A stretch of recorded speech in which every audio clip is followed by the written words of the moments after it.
ایک صحابی ہے، یا رسول اللہ میرا باپ میرے مال کو خرچ کر دیتا ہے، مجھ سے پوچھتا نہیں ہے۔ تو ہم نے کہا بلاؤ اسے۔ ان کو جب بلایا گیا تو اس نے پوچھا کیوں بلا رہے ہیں؟ کہ تیرے بیٹے نے شکایت کی ہے۔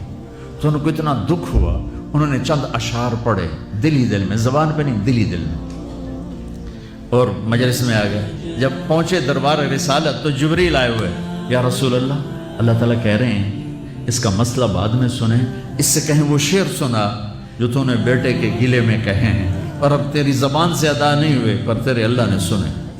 تو آپ نے اس سے فرمایا اچھا بھائی تیری گل تو میں بعد سنوں گا، تو پہلے میں نے شعر سنا۔ انہوں نے کہا اشہد انک رسول اللہ، میں گواہی دیتا ہوں آپ اللہ کے رسول ہیں۔ یا رسول اللہ میں نے دکھ میں چند اشعار زبان سے نہیں دل ہی دل میں دہرائے تھے، اور آپ کے رب نے عرشوں پہ سنا، واقعی آپ کا رب بھی سچا اور آپ بھی سچے۔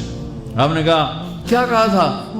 کہا میرے بیٹے جس دن تو پیدا ہوا ہم نے اس دن اپنی ذات کے لیے جینا چھوڑ دیا، ہم نے تیرے لیے زندگی کا سفر شروع کیا، تجھے ٹھنڈی چھاؤں میں بٹھانے کے لیے گرم ہواؤں سے لڑا، تمہیں ٹھنڈی ہواؤں سے بچانے کے لیے برفانی راتوں میں کام کیا، تیری ایک مسکراہٹ دیکھنے کے لیے ساری ساری رات تڑپا، ساری ساری رات اپنے آپ کو کوہلو کے بیل کی طرح اپنی ساری جوانی کا رس نچوڑ کے تیری ہڈیوں میں ڈال دیا، میں بوڑھا ہوتا گیا، تو پروان چڑھتا گیا،